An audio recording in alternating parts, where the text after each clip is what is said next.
Oi, tudo bem? Hoje eu vou começar apelando para sua imaginação. Quero que você imagine uma criatura com o peito estufado, a cabeça bem pequena, as pernas longas e bem finas, se aproximando bem devagar de uma multidão de 10.000 pessoas numa cidadezinha do interior do Rio de Janeiro chamada Casimiro de Abreu. Meus 8 anos em anos-luz. Já passava das 5 da manhã.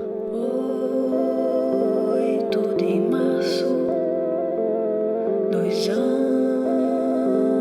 80. 40 anos atrás não dava para postar no Instagram, então as pessoas olhavam para cima. Mas estava esquisito, aquela criatura não era bem o que eles estavam esperando. Pássaro não muito raro, passando a perna nos outros. Passos em 8 compassos, prevendo o alvoroço.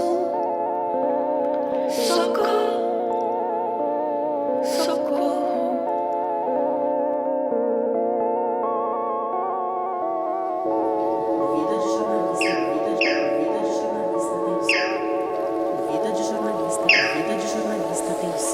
Vida de jornalista tem o selo da Rádio Guarda-Chuva. Jornalismo para quem gosta de ouvir.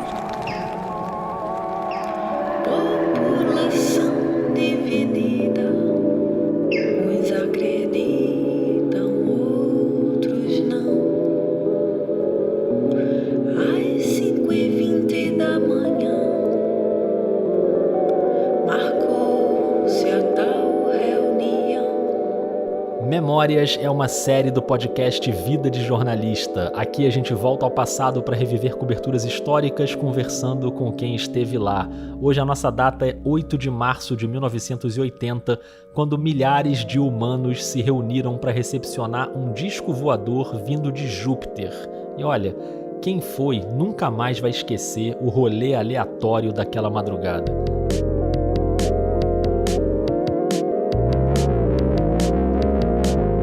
Cerveja, fumo e Cid Moreira, multidão em festa, NASA e prefeitura, enciclopédia passa pros jupiterianos, café da manhã, desfile em carro aberto, música calma, advertência em placas. Ah, que saudades que tenho da aurora da minha vida. Eu sou o Rodrigo Alves, não tô exatamente na aurora da minha vida, mas hoje eu vou te contar essa história divertida e cheia de mistérios. Eu não vou te contar sozinho, né? Já já eu vou colocar aqui na conversa um jornalista que esteve em Casimiro de Abreu naquele dia. Eu te digo, nesses anos todos de trabalho que eu tenho, eu nunca encontrei uma história tão surreal. E uma cineasta que se debruçou sobre esse caso e sobre a cobertura da mídia na época. Como que uma pessoa completamente desconhecida chega do nada dizendo que vai descer um disco voador em Casimiro de Abreu? Tinha alguma coisa no ar, porque foi a melhor noite da vida de todo mundo que foi. Mas como você já percebeu, hoje eu também tenho uma companhia musical, num episódio diferente de tudo que eu já fiz aqui no Vida.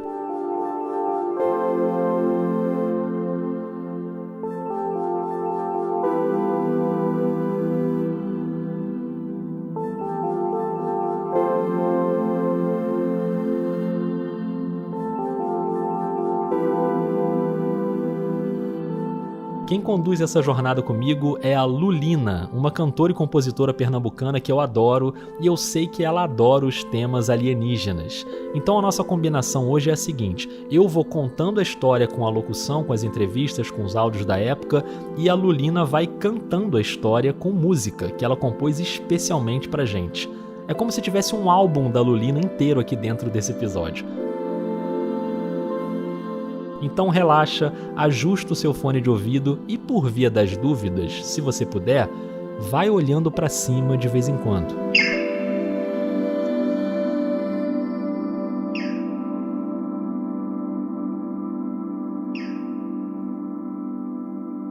Então, quando eu era pequena, meu pai tinha essa historinha, esse caos que ele contava pra mim, do dia que ele foi para Casimiro de Abreu esperar o ET. Essa é a Clarice Salib. Eu sou documentarista, roteirista, pesquisadora, dou aula de documentário. E o mais importante para o nosso tema de hoje... Eu dirigi o curta Efeito Casimiro, em 2013. A gente já vai falar mais sobre esse documentário em curta-metragem. A Clarice também fez um longa chamado Boa Noite, sobre o Cid Moreira, que estreou no festival É Tudo Verdade em 2020. Meu nome é Cid Moreira. Cid Moreira, você me conhece? E sou formada em cinema. Não fiz jornalismo, apesar da minha filmografia dialogar bastante com o jornalismo, mas eu não tenho esse conhecimento de formação, não. Fiz cinema. E é isso, acho que tá bom? Tá bom demais, Clarice. Vamos botar pra gravar então? Vamos botar pra gravar. Ok. Eu quero saber mais dessa história do pai da Clarice, que foi lá para Casimiro de Abreu para ver o pouso do disco voador. E eu adorava essa história, então ele contava de uma forma super engraçada, que os amigos dele pegaram, todos hippies, pegaram a Brasília, foram indo no carro, aquele clima para ir esperar o ET, que segundo meu pai ele estava indo para ver de novo, porque tinha também essa história de que ele já tinha visto um disco voador com um amigo dele quando ele era mais novo. Então tinha toda uma aura de mistério, assim. E assim como os ETs, a Clarice também estava para chegar na Terra. Minha mãe estava grávida de mim nessa época.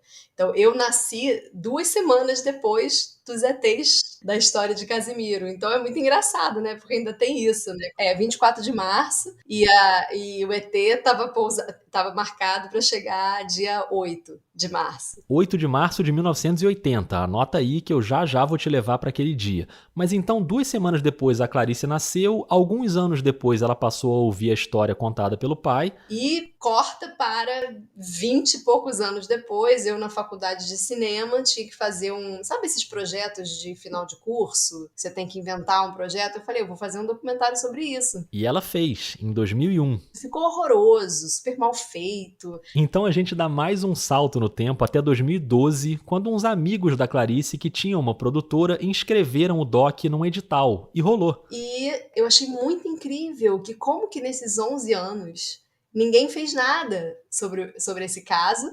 E aí eu pensei, gente, então é pra eu fazer mesmo, porque esse é meu, porque não tem jeito, né? Não tem jeito. Esse não tem jeito é um bom gancho. Eu não ia falar nada não, mas eu vou fazer um parêntese aqui, 1 segundo, pra dizer pra você, que é nerd como eu, se você clicou nesse episódio chamado Casimiro e o Disco Voador... Não tem jeito. Achando que era um episódio sobre o Casimiro Miguel, o Casé... Ih, rapaz. Pois é, aqui é outro Casimiro, Casimiro de Abreu, a cidade que leva o nome do poeta brasileiro do século XIX, autor do famoso poema Meus 8 Anos. Volto a repetir, ele tem razão também. É isso. Agora, você, ouvinte, se quiser fazer esse episódio chegar no Casimiro Miguel, tá lançada a campanha. Você acha que ele ia gostar de ouvir? Então marque ele aí nas redes. E, aliás, antes de fechar o parêntese, eu vou citar outro fenômeno, um fenômeno dos podcasts, que é a Laurinha Lero. Porque se você é ouvinte da Laurinha, talvez você já tenha ouvido falar dessa história do disco voador em Casimiro. Ela citou uma vez o documentário da Clarice. Vamos ouvir. Uma amiga minha, Marina, beijo Marina, se você estiver ouvindo, viu que eu tava assistindo muito documentário de alienígena e recomendou um chamado Efeito Casimiro, sobre a vez que um disco voador ia descer em Casimiro de Abreu. Documentário sério, né? Não documentário de maluco. E é uma delícia. Pronto, também tá lançada a campanha para esse episódio chegar na Laurinha e na amiga dela, a Marina, né? Que já viu o doc da Clarice. Então marca aí, a Laurinha e o Casimiro. Pô, isso é mó doideira. Doideira, você vai ver o que é daqui a pouco nessa história aqui. Mas ok, fecha parêntese, Efeito Casimiro foi lançado no Festival do Rio em 2013 e dali ele avançou pro mundo inteiro, ganhou um monte de prêmios, até na Índia ganhou prêmio. Calcutá, teve Falei, gente, ganhou prêmio em Calcutá. Teve China. E em Júpiter, que você saiba, pelo menos. Em Júpiter teve, com certeza, uma sessão que eles me abduziram e apagaram minha memória, então eu não posso te dar detalhes, mas com certeza. Tem muitos amigos que me sacaneiam e falam que eu sou embaixatriz de Júpiter. Bom, esse cargo oficial a Clarice talvez ainda não tenha, mas é fato que... Tudo que aparece de ET na mídia, qualquer notícia de ET, as pessoas me mandam. E, às vezes, até hoje, veículos como o Jornal da Band me ligou no meio da pandemia, quando teve aquele negócio do Pentágono, para eu comentar, para eu mandar trechos do filme. Calma, não apareceu nenhum disco voador por aí, mas o Departamento de Defesa dos Estados Unidos liberou 3 vídeos que revelam fenômenos aéreos não identificados. Nos áudios, pilotos da Marinha Norte-Americana se surpreendem com as imagens.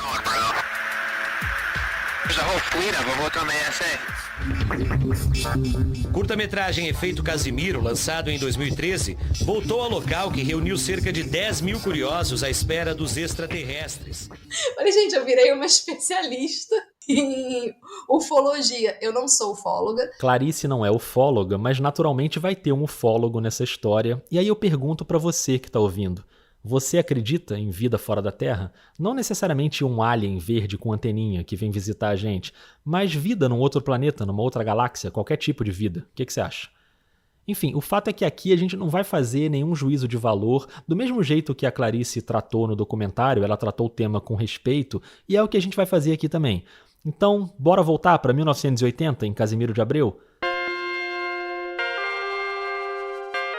Porque tá na hora de apresentar para você um homem misterioso chamado Edilcio Barbosa. Mensageiro de Júpiter, Edilcio Barbosa, vem pra avisar que os jupiterianos estão a caminho e logo vão pousar bem em Casimiro. E para o delírio de uma multidão, ele é o escolhido para espalhar essa informação. O Edilcio Barbosa, ele realmente é um personagem maravilhoso do ponto de vista narrativo, né? Assim, ele tem tudo. Tem o mistério, tem essa capacidade de conseguir reunir tantas pessoas que acreditaram nele, né? No documentário, o jornalista Mário Dias, já falecido, ele fez aquela cobertura para o jornal O Dia. Ele conta sobre a dificuldade de achar informações sobre o Barbosa. Era tudo muito desencontrado. Me impressionava que eu não conseguia levantar os antecedentes do Barbosa. Por mais que eu quisesse, a mulher dele também. E embora ele me parecesse uma pessoa comum, ele tinha alguma coisa de mistério. Aquela coisa que você vai apurando, mas não encontra nada. Ou seja, você não encontra quem era o pai, quem era a mãe. Eu fui pesquisar o acervo digital do Jornal do Brasil e o JB fez uma cobertura bem extensa, matérias de página inteira, e uma delas, publicada 2 dias antes da data do pouso, era uma matéria não assinada que eu imagino que tenha sido feita pelo repórter que depois cobriria o dia do pouso, o Sérgio Fleury, que não tem nada a ver com aquele Sérgio Fleury, torturador da época da ditadura, delegado do DOPS que perseguiu Marighella. É outro Fleury, que foi um grande jornalista, e a matéria dele tinha foto, tinha um infográfico mostrando como chegar no local e tinha uma entrevista curtinha com o Barbosa feita na sede da prefeitura. Dizia que ele tinha nascido nas Filipinas, tinha 45 anos e tinha vindo para o Brasil com os pais ainda criança para morar em Natal. Ele contava que tinha trabalhado como alfaiate, depois com impressão de estampa em tecido e que naquela época ele já era casado e tinha 14 filhos.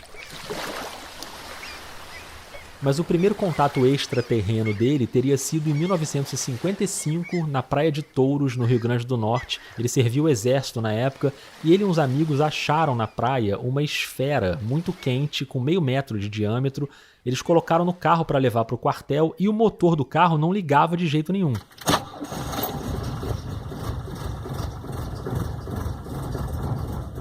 Então ele conta que ele foi de jumento até o quartel levando aquela esfera. Dias depois, essa esfera foi colocada num avião de carga para ser transferida e o avião do nada explodiu. Não tem nenhuma evidência dessa explosão, mas enfim, era a história que ele contava. E 10 anos depois, já no Rio de Janeiro, ele teria o primeiro contato com os jupiterianos. Eu vou ler esse trechinho do que ele diz na entrevista. Eu estava na porta do meu apartamento em Nova Iguaçu quando apareceu uma mulher chamada Joia que, dizendo-se de Júpiter, me avisou que eu seria um mensageiro do seu planeta. Como eu falei, eu não vou ficar julgando aqui se ele estava inventando ou se ele acreditava realmente naquilo, isso é o que menos importa.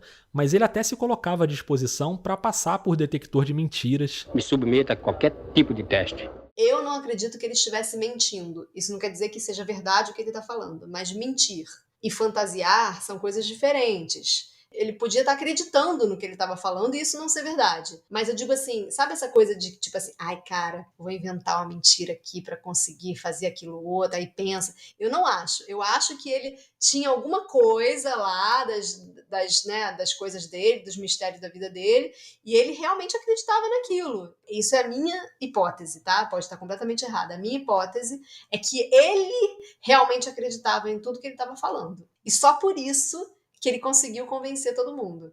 Por isso que ele fala, eu me submeto a qualquer tipo de teste, porque ele era capaz de passar um detector de mentira mesmo. E o que o Barbosa anunciou foi o seguinte: ele, como mensageiro de Júpiter, tinha recebido uma mensagem garantindo que no dia 8 de março de 1980, às 5h20 da manhã, um disco voador jupiteriano ia pousar em Casimiro de Abreu. Na época, a cidade tinha 9.000 habitantes, era uma estação de trem, uma agência bancária, um hotel com 21 quartos e só 9 aparelhos de telefone. O Barbosa dava os detalhes, o pouso ia ser numa fazenda um pouco fora do município, a Fazenda Nossa Senhora da Conceição, ali na margem da rodovia BR-101. E tinha a localização exata, ia ser num triângulo formado por 3 árvores na fazenda. Nos jornais ele disse que seria uma nave amarela de 60 metros de diâmetro, que ainda ia trazer 4 terráqueos humanos que tinham sido abduzidos e seriam devolvidos. Diante disso, o prefeito na época, o Célio Sarzedas, embarcou na história. Ele embarcou muito, mas eu não sei até que ponto ele embarcou mesmo, ou se aquilo foi extremamente benéfico para a prefeitura, do ponto de vista da cidade, do ponto de vista político, passou a ficar uma cidade maior, né, depois daquilo. Então eu queria muito conversar com ele sobre isso. Mas ele não quis gravar para o documentário. Isso eu fiquei bem triste, porque eu queria ouvir a parte da prefeitura, né?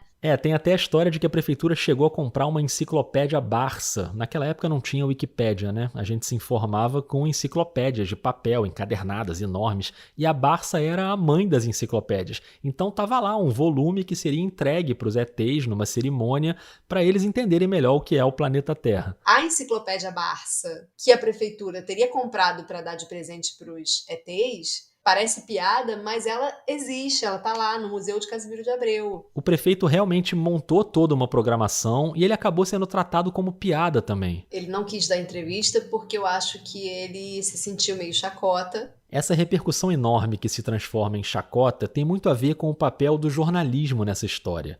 Casimiro de Abreu tinha um jornal diário, o Papa Goiaba, e um quinzenal, que era o Casimirense. Mas esses registros locais chegaram rapidinho na imprensa da capital. O Mário Dias, que a gente ouviu ainda há pouco, teria sido o primeiro a tratar do tema num jornal maior. O saudoso e maravilhoso Mário Dias, eu sou muito fã dele, a gente ficou amigo, assim, direto depois do filme. E aí ele diz que ele deu a primeira notinha e que aí aquilo foi ganhando uma proporção. Agora, nas minhas pesquisas, consta, e isso eu nunca achei em imagem, que o Edilson Barbosa foi no programa do Flávio Cavalcante. Voltamos a apresentar Programa Flávio Cavalcante. O programa do Flávio Cavalcante na TV Tupi era uma audiência estrondosa e ele realmente adorava o tema da ufologia. Meus amigos, eu pediria ao auditório agora um pouquinho de silêncio. Esse é um programa de 78. O raciocínio popular, acompanhe. O raciocínio popular é simples. Se nós humanos já pisamos na Lua e já colocamos nossos aparelhos voadores em Marte, Vênus e outros planetas mais distantes, por que os habitantes de outros mundos não farão o mesmo com a velha Terra cansada de guerra? E ele falou no programa do Flávio Cavalcante que ia descer o disco voador. Então, parece que dali que começou a história mesmo, né? Então, é isso, Rodrigo, assim, foi uma sucessão. Aí o Dia dá uma notinha, que depois vira uma página. E quando a gente vai ver, a mídia toda já está repercutindo o caso. Porque assim, se eu chegar, virar para você e disser, poxa, Rodrigo, vai descer um disco voador ali em Mesquita amanhã, eu posso falar isso. Isso não quer dizer que eu vou mobilizar uma cidade inteira, que todos os veículos, principais veículos do país, sabe? Que isso chega lá fora, no exterior, sabe? Porque tem repercussão internacional. Como que isso acontece numa época que não tinha internet, entende? Isso, pra mim, é o grande mistério dessa história. Como que uma pessoa completamente desconhecida chega do nada dizendo que vai descer um disco voador em Casimiro de Abreu. E essa história chega na voz do Cid Moreira no Jornal Nacional.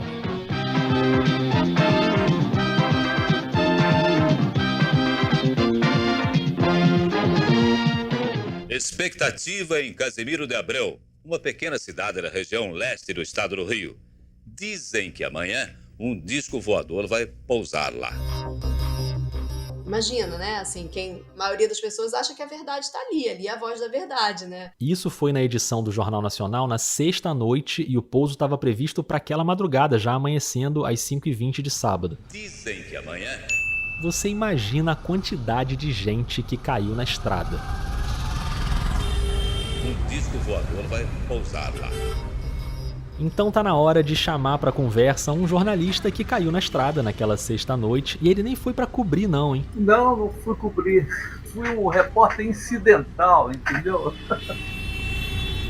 Esse é o Luiz Maranhão. Trabalhei em vários jornais, em vários estados. Trabalhei no Globo, fui diretor da sucursal do Correio Brasiliense, aqui no Rio de Janeiro. Mas nos últimos anos, eu concentrei o meu trabalho na UFRJ. Durante 6 anos, o Maranhão editou uma revista chamada Versus, sobre política exterior e economia, e hoje ele faz consultoria no Sindicato dos Trabalhadores da Universidade. Lá em 1980, na época do disco voador em Casimiro... Eu tinha 20 e poucos anos, trabalhava no jornal Fluminense. A gente está falando de 1980, 40 anos atrás, eu estudava na UF ainda. Era um jornal importante, né? Era o principal jornal do antigo estado do Rio. Ele tinha uma capilaridade enorme. Pra você ter uma ideia, ele tinha sucursal nos principais municípios e regiões do estado do Rio. Ele era chefe da sucursal de São Gonçalo, na região metropolitana. Era a minha primeira experiência de jornalismo diário, depois de um estágio que eu tinha feito brevemente na editora Abril. E foi lá que esse episódio foi me encontrar. O Maranhão estava na sede do jornal, em Niterói. E amigos meus me convidaram, estava de folga nesse final de semana, e aquilo, de fato, chamou a atenção. Né? Porra, e muito na base da zoação. Né? Porra, olha só, o cara está dizendo que veio uma missão de Júpiter, e eu fui participar desse transe coletivo, entendeu? Se fosse para uma festa, para um jogo de futebol. Então se formou o time da sucursal de São Gonçalo para ir até Casimiro de Abreu. Maranhão, Capilé e Calixto. Era esse trio. O Maranhão, que está conversando com a gente, o Maurício Capilé, que era um fotógrafo do jornal, e o Calixto, que era o que tinha mais dinheiro na sucursal, era o que era da publicidade, do comercial. Tinha um Passat branco.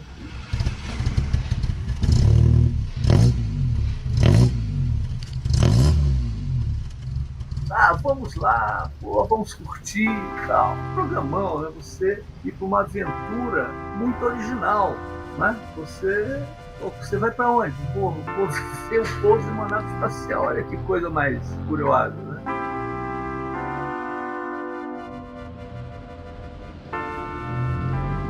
E assim começou aquela jornada dos 3 amigos para encontrar os ETs de Júpiter. Ou não, né?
Começou ali pelas 10 da noite aquela viagem de carro, e o trajeto de Niterói até Casimiro de Abreu normalmente ia levar menos de 2 horas. É quase uma linha reta pela BR-101, passando por Itaboraí, Tanguá, Rio Bonito, Silva Jardim, um caminho tranquilo, mas naquela noite de sexta-feira estava diferente.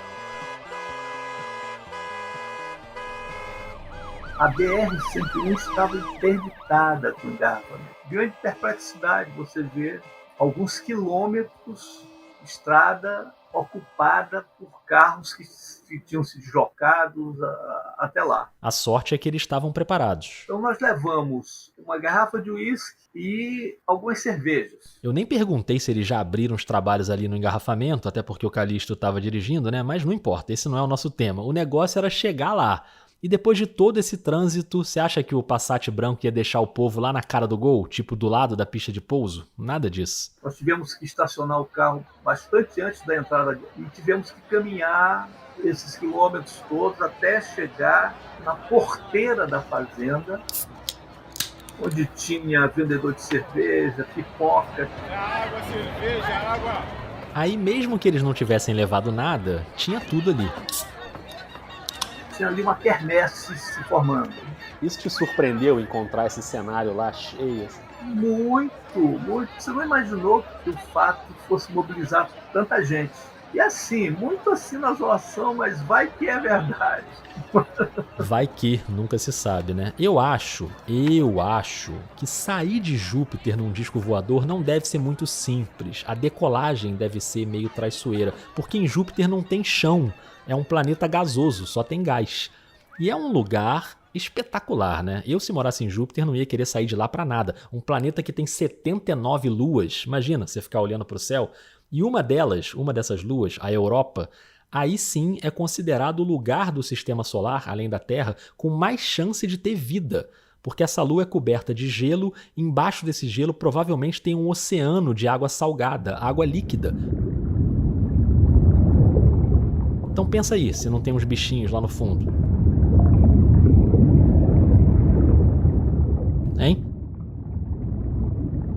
Só não deve ser muito legal ficar naquela mancha vermelha de Júpiter, sabe? Que aparece bem nas fotos, uma mancha vermelha. Aquilo é uma tempestade gigantesca que tá rolando há 300 anos. 300 anos mesmo. E o tamanho dela é maior que a Terra. Então vai que esse disco estava fugindo da tempestade. Ok. Mas eu já estou viajando demais. Vamos voltar lá para a entrada da fazenda. Ali tinha gente de todo tipo. Gente jovem, gente idosa, casais de namorados, amigos reunidos. E também me chamou muita atenção a presença de grupos visivelmente ligados a atividades esotéricas, contemplativas. E quando a gente chega ali, né, a gente estava bebendo, estava numa festa, né, diante daquela aglomeração e tal. Fizemos ali um tempinho diante da porta da fazenda e, a partir daí, começamos a nos encaminhar para o local do suposto pouso. Que ia acontecer às 5h20 da manhã e já tinha uma espécie de platô, um relevo mais alto, onde as pessoas ficariam para assistir. Até chegar no platô tinha um caminho já preparado com as indicações. Esse caminho serpenteava dentro da fazenda e na direção de uma colina, porque, de fato, no imaginário,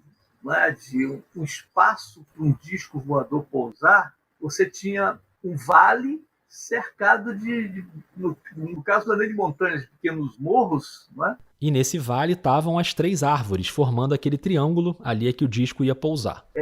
Bem, aí nós caminhamos, entramos na vibe, na onda. Eu não me lembro exatamente, Rodrigo, qual era a distância da porteira até o platô. Nós começamos a caminhar e tal. E ali já eram 10 mil pessoas na fazenda. Tenta imaginar essa cena. Maranhão, Capilé e Calixto caminhando, levando suas cervejas, seu uísque. E fomos parando em pequenos grupos que foram se formando em torno de fogueiras, pessoal bebendo, pessoal namorando, pessoal cantando, pessoal queimando fumo. Encontrei amigos da universidade, naturalmente conversando. O que você veio fazer aqui? Vamos esperar o disco chegar, os mistérios que isso envolve. Então eu, por exemplo, materialista convicto, de repente estava um cara engajado politicamente e tal, nunca fui místico, não é? Embora tenha sido religioso na infância, estava ali para... Como é que uma informação dessa natureza absurda, não é? Tinha a capacidade de trazer as pessoas para uma espécie de delírio coletivo? As pessoas dançando, as pessoas multicoloridas, as pessoas com indumentárias diferentes, né? Porque foi uma invasão, 10 mil pessoas. Você imagina o que é 10 mil pessoas há 40 anos, numa cidade pequena, na periferia da cidade, como se fosse assim um Woodstock, entendeu? O Woodstock ufológico brasileiro.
O documentário da Clarice mostra algumas imagens muito impressionantes dos morros da fazenda tomados pela multidão, os trailers, barracas de camping, os carros da polícia para garantir a segurança, a mídia ali em peso.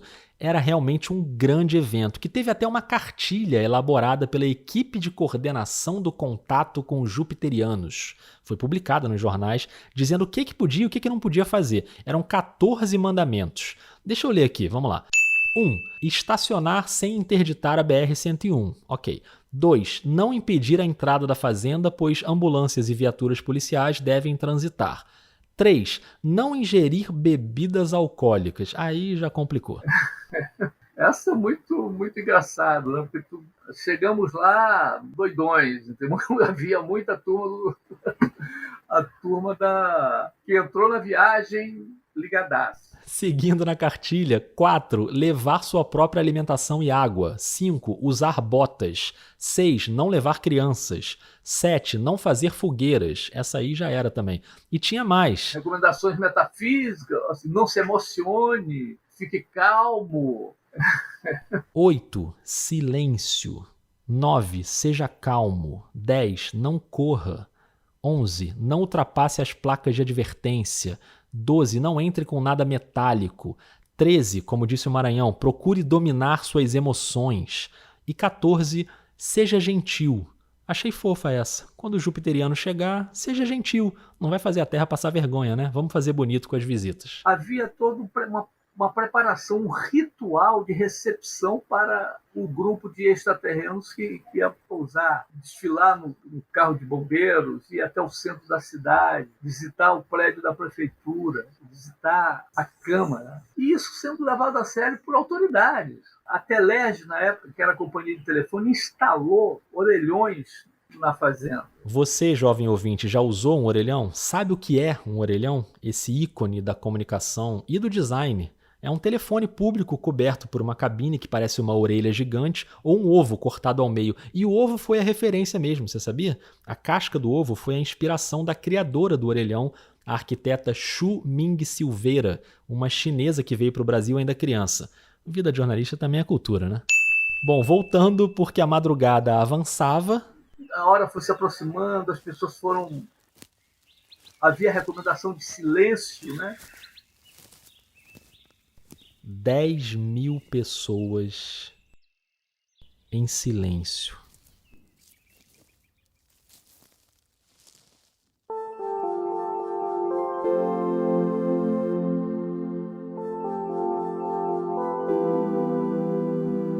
Impressionante isso, impressionante. As pessoas se comportaram para o acontecimento.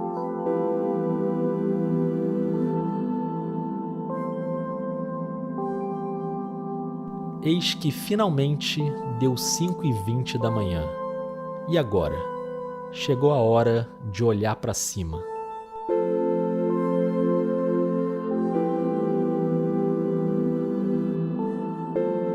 E aí passou o horário previsto, mas não, atrasou um pouco, não sei o quê, blá, blá, blá. E com essa inquietação que veio depois do silêncio, esse é um bom momento para eu chamar a Clarice de volta para a conversa. O pai da Clarice foi, né? Pois é, e ela lembra bem do pai descrevendo esse momento. Então foi passando a madrugada e tal, daqui a pouco eles começaram a ver uma luz chegando, uma coisa chegando perto, e começou aquela comoção, todo mundo se dando a mão, todo mundo se abraçando. Ah, não, era um satélite artificial, e todo mundo, puxa vida. Aí continua aquela coisa, todo mundo lá festejando, né, aquela coisa, sexo, drogas e rock and roll, daqui a pouco vê uma luz de novo, aí a luz brilhando, agora, agora. Aí era um avião, aí todo mundo, ah, meu Deus, ainda não é o disco voador. E aí continua a festa, já o sol nascendo, já todo mundo lá. Daqui a pouco ele vê um negócio vindo voando assim, quando ele viu, era um socó, um pássaro de pernas longas assim, que ele virou pros amigos e falou assim, meu amigo, socó já é demais, eu vou embora. Muito bom. Satélite, avião, beleza, mas socó é o meu limite. Agora já foi o meu limite, eu vou pra casa. Socorro, socorro.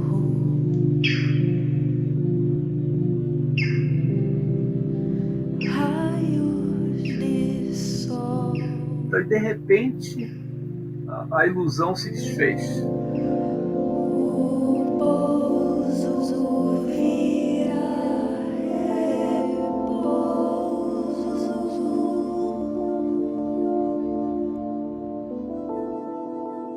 A ilusão se desfez e nós olhamos lá para baixo, depois que passou o pássaro, aí o pessoal já começou a inquietação e tal. E eu vi uma movimentação lá embaixo, policiais protegendo o tal do Barbosa.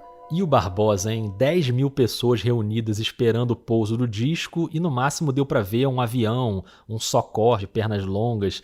Qual seria a explicação para aquela desfeita dos jupiterianos? Uma das explicações do Edilson Barbosa de que porque o disco não desceu é culpa da mídia. Não sei se você sabe disso. Não sabia, mas botar a culpa na mídia acontece muito. E às vezes a culpa é da mídia mesmo. Que ele diz que o disco voador, quando vai pousar, ele não pousa igual um avião. Ele faz um trilho magnético e aí do ponto A ao ponto B não tem como parar no meio. Entrou no ponto A, ele vai para o ponto B. Quase em teletransporte, entendeu? Por isso que os movimentos são assim. Então não podia ter ninguém na pista de pouso. E quem estava lá na pista de pouso? A mídia, lógico. Tem a história de que um veículo jornalístico, não vou dizer qual, né, para evitar problema aqui pra gente, mas que um jornalista subornou os guardas para ficar ali na pista de pouso e registrar o grande acontecimento do melhor lugar, furo mundial interplanetário. E aí que os ETs, vendo que tinham pessoas ali, não puderam entrar no trilho magnético. E repara só, se teve jornalista subornando o guarda, e mesmo que não tenha subornado, pelo menos brigando para ficar ali na pista de pouso para pegar a melhor imagem, né, é porque realmente tinha jornalista acreditando que ia descer um disco voador, né? É o famoso vai que.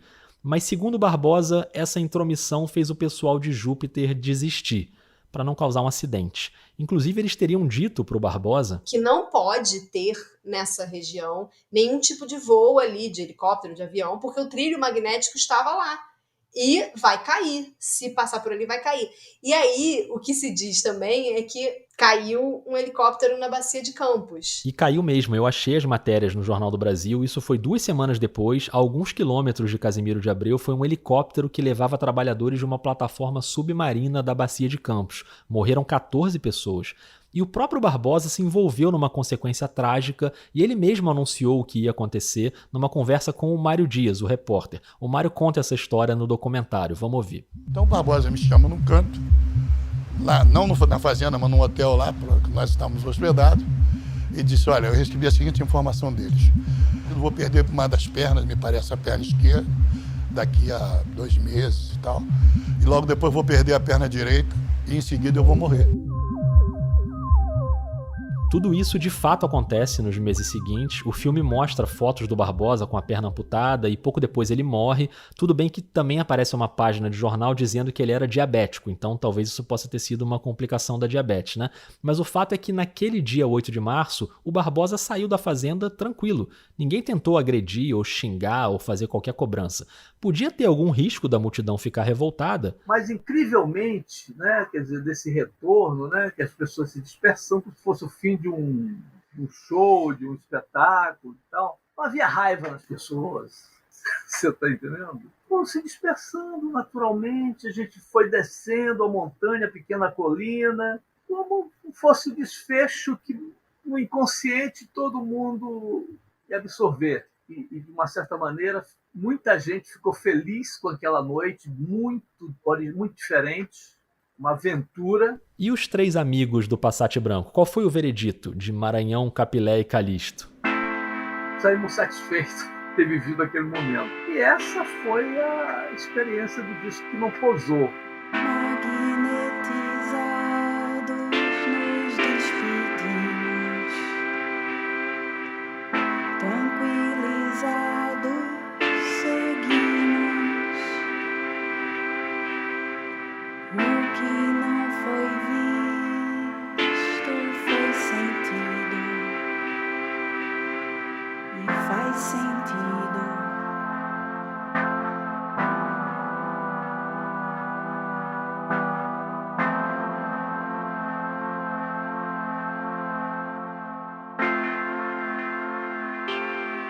O resumo dessa aventura toda é: uma pessoa desconhecida anuncia que um disco voador de Júpiter vai pousar numa cidadezinha do interior do Rio de Janeiro, a mídia embarca na história e pronto. 10 mil pessoas invadem a cidade para esperar a nave não vem e todo mundo sai feliz.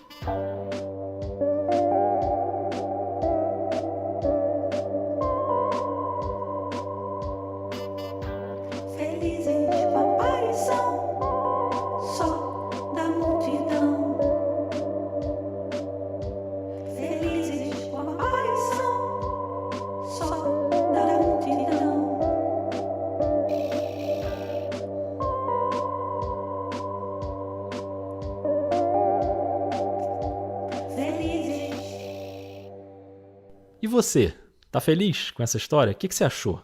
Se esse caso parece inusitado demais para você, a gente vai tentar botar algum sentido nisso tudo. A Clarice e o Maranhão vão te explicar esse evento por um outro ângulo. E aqui eu confesso que eu troquei a ordem das coisas de propósito. Geralmente aqui no vídeo eu dou o contexto antes e eu vou para a ação depois. Mas como esse é um episódio diferente, eu deixei o contexto para o final. Um contexto que envolve o longo período de repressão da ditadura e uma urgência por liberdade. Você sabe que em determinado momento o disco descer ou não descer passou a ser secundário. E o assunto em si, o tema em si, embora agora eu estou falando de 1980, a ditadura já estava caminhando para um fim, nós tínhamos a cultura do silêncio, a cultura do distanciamento, a alegria não é amiga dos sistemas autoritários. Esse contexto político, eu acho uma das coisas mais incríveis do caso, assim, na verdade, o que mais me atraiu, né, conforme eu fui pesquisando e amadurecendo a ideia, é justamente a necessidade de se acreditar em alguma coisa, de se estar junto de novo, de celebrar, de fazer festa, né, saindo de um período muito duro. A ditadura observava toda essa movimentação em torno do disco que ia pousar em Casimiro, mas era um tema em que ela não ia se meter, porque, porra, isso aí, um grupo de malucos. Então isso é maravilhoso, assim, isso para mim tem muita importância nesse caso, talvez seja o cerne, né, da história. E outra coisa, Rodrigo, vou te dizer que eu cobri muita chegada de exilado no Galeão, que era momento de congraçamento, entendeu? Chegar ao Prestes, chegar ao Arraiz, se encontrar o Oscar Niemeyer, uma multidão cantando a música do Aldir Blanc e João Bosco, criava uma atmosfera de esperança, uma outra perspectiva para o país.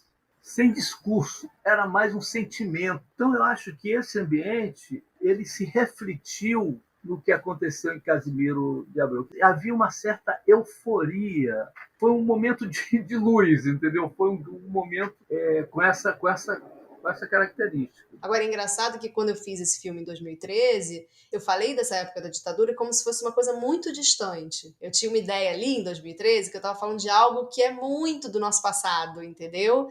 E aí hoje, o nosso contexto político, a gente vê que, na verdade, a gente não superou aquilo, né? Tá muito presente ainda. Eu demorei a entender na minha vida, assim, adulta, demorou a cair a ficha de que, assim, as lógicas da ditadura não se extinguiram hoje. Então é quase como se eu tivesse no filme um pouco uma ingenuidade de celebrar o fim daquilo, né?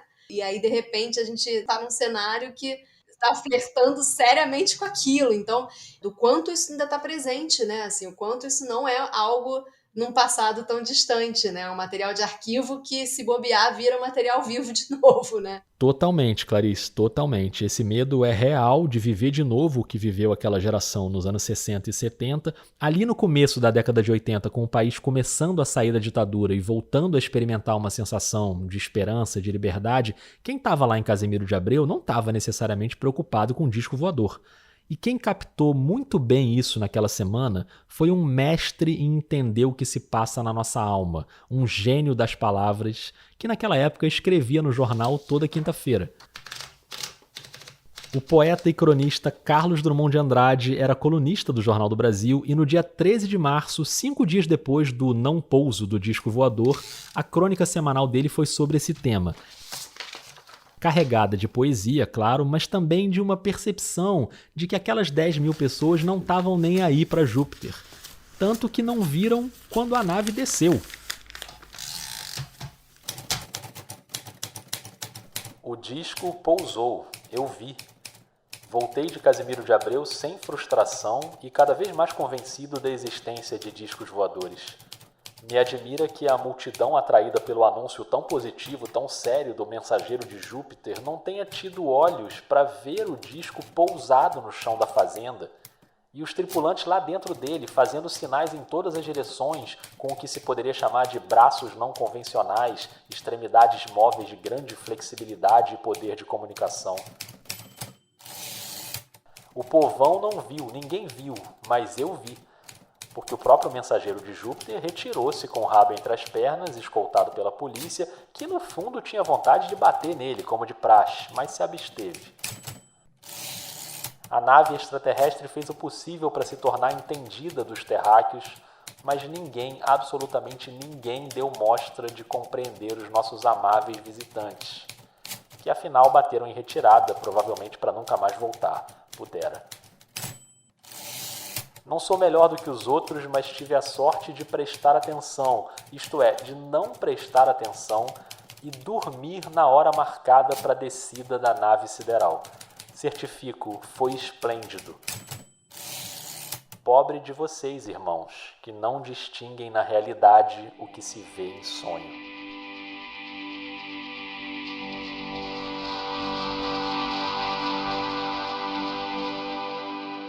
espero que aconteça um Casimiro de novo, porque eu quero ir.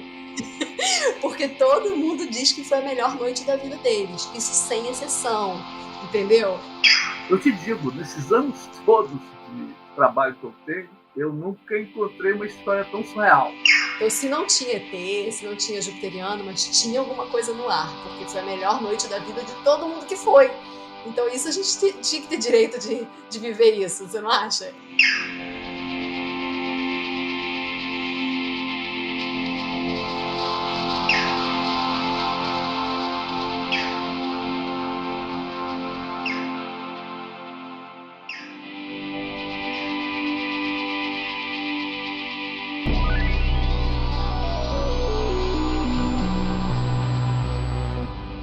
Esse foi mais um episódio da série Memórias. Eu sou o Rodrigo Alves e agradeço muito a Clarice Salib e ao Luiz Maranhão. Reforço aqui o convite para você partir para o YouTube e assistir ao documentário Efeito Casimiro, dirigido pela Clarice.